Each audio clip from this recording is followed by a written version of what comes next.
Major developments in a decades-old serial killer case from the New York area. I'm Marni Hughes in Chicago. I want to start with that breaking news and what we're learning at this hour.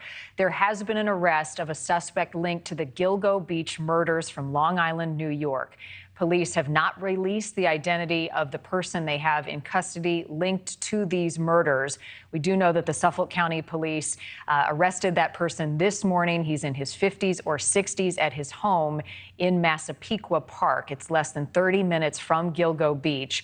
And this wraps up a more than 10-year investigation, potentially even longer than that, trying to connect the person linked to the murders of at least 10 people found between 2010 and 2011 in that area and stretch of beach. Police said the killings could also go all the way back to 1996. I'm hearing from an attorney representing the victims. There could be even cases going back to 1982.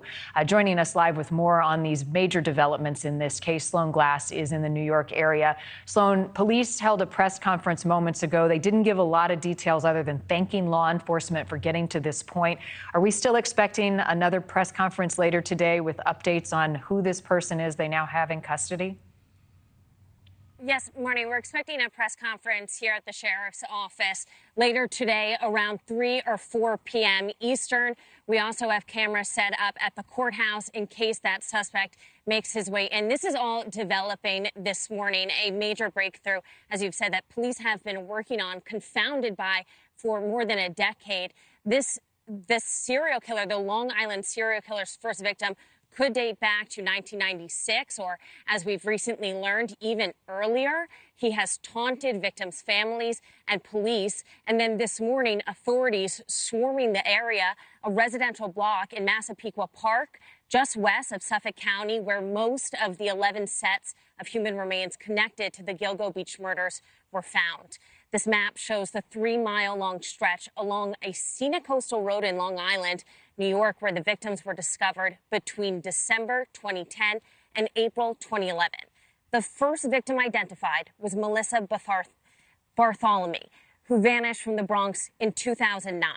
The killer even used her cell phone near New York's Penn Station to call and taunt her family.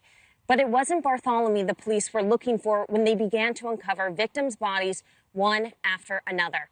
It began with a search for Shannon Gilbert. Gilbert disappeared in 2010.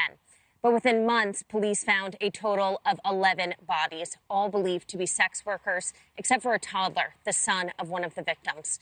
The attorney representing 2 of the victims' families speaking about the investigation. I think that because the women were prostitutes and were objectified as women who were that the police were unable to escape their own limitations in investigating this case. They couldn't do it properly, and they didn't. Having all of these. In 2020, another victim, Valerie Mack, was identified using a DNA genealogy site. A black belt with the initials HM or WH was found at one of the dumping grounds. Police were hoping that that was a possible lead.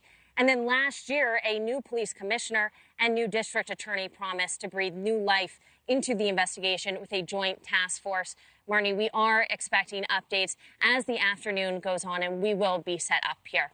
And Sloan, as people at home may be familiar, if not, this is a case that has drawn national attention when it happened, and then over the course of the last 10 years has resulted in documentaries, movies, podcasts have been focused on this unsolved murder mystery, and now this major break with an arrest. Sloan Glass reporting live for us from New York. Sloan, thank you. We'll be waiting for that press conference later today. Thank you for watching. Go to newsnationnow.com to find NewsNation on your television provider, and don't forget to click the red subscribe button below to get more of NewsNation's fact-driven, unbiased coverage.